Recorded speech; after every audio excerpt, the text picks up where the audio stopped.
What's up, Study Squad? We back at it again with another video of Hoops Case Studies, where we study and analyze hoop cases at all levels, many leagues, and different eras. Point is, we discuss these many cases by researching the nets. So speaking of nets, we're going to cover this former net. I've been waiting for a second to cover this guy. We're going to have fun dissecting this one. This one is for Rondae Hollis Jefferson, a.k.a. the newly known Lefty Kobe. But I'm your host, Jay Chili, so without further ado, let's get it. So in the 2015 draft, the 23rd overall pick was Rondae Hollis Jefferson, who came out his sophomore season from Arizona. During his stint in the league, he was a decent high-energy role player that provided defensive prowess and IQ. He was a part of that 2019 social media Nets team that was special in changing the perception of the franchise due to them being built through the draft and establishing culture. After his final year in his rookie contract in 2019, Rondae became a journeyman. He then found himself out the league in 2021. Rondae didn't give up though. He kept busy developing his game overseas since. In 2021-2022, he signed on to a team in Puerto Rico and averaged 21 points per game. I think this is where his confidence as an offensive threat started to rise. He then came back in 2022 and 2023 and signed on to a team in the Philippines named TNT Tropang Giga. En route to winning a tournament, he won the 2023 PBA Governor's Cup Best Import Player Award and was a star, averaging 30 points per game, 12 rebounds, and 5 assists. He's now been pretty relevant lately due to his production in his recent FIBA tournament play, becoming Jordan's first option and having a Kobe-esque play style. So the question is today, is Rondae Hollis Jefferson making a case that he deserves another chance on the NBA roster? This case is going to be a good one. Let's talk about it.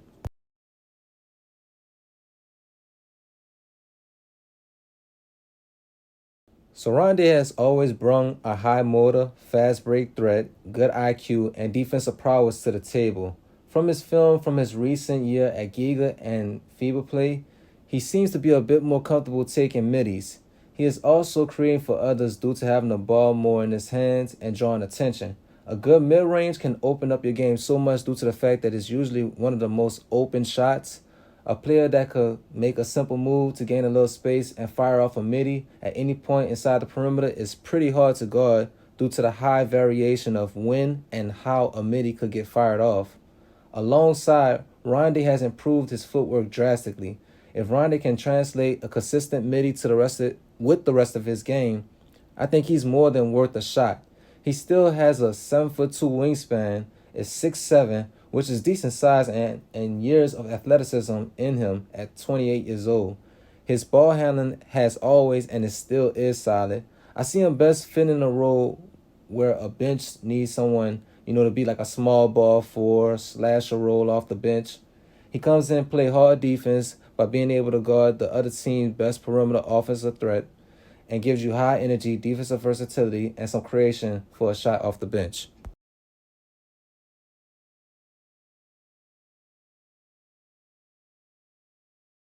The main question I pose to Rondae making a comeback is he efficient enough?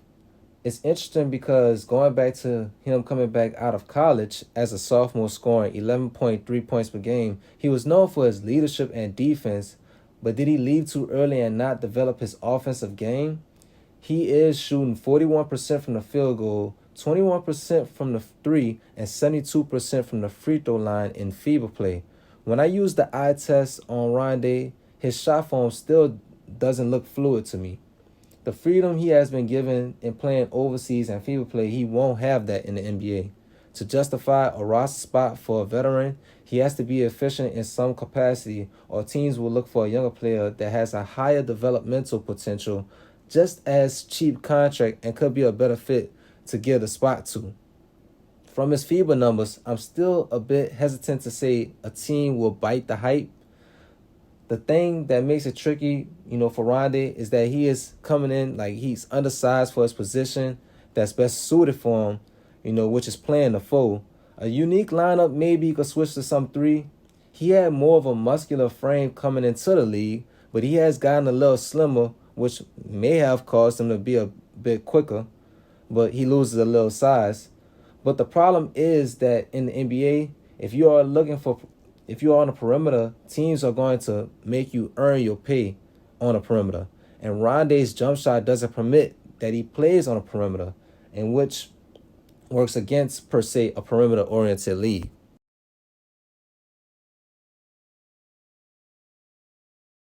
So let's do a play-by-play on Rondae. In his first clip I pulled, he playing against his old team, the Nets. You see him not confident in taking the midi.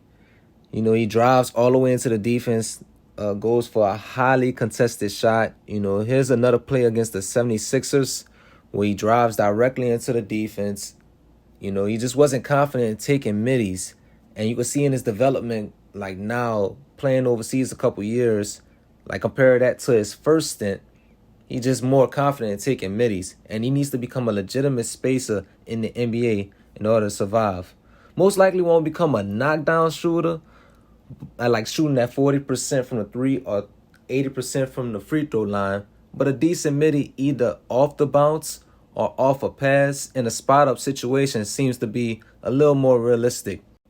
I've also taken a couple clips from the Jordan versus USA FIBA game to show how he does against NBA competition. Right here, he gets a nice midi over Josh Hart.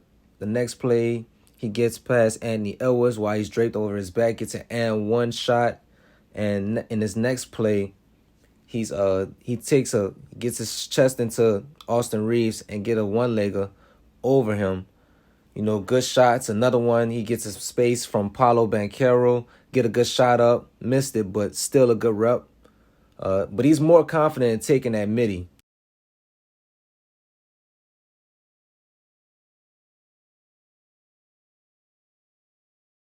So Rondae wasn't a bad player in his stint in the NBA. He was good for his rookie contract due to his maturity, defense, high energy, and athleticism. But it made sense why teams justified going another direction due to his lack of shooting, which made him predictable to guard and at times a liability on offense. He now looks like a total different player with improved footwork and much more confidence. As the famous Antonio Daniels quote goes, growth isn't linear, meaning some players' light bulbs are going to click on later in their careers. At 28 years old and the experience in playing overseas and winning, he could make a comeback and be of value to a team in the league. I think it could make a good story and provide motivation for hoopers that they could refine their game with discipline and work ethic.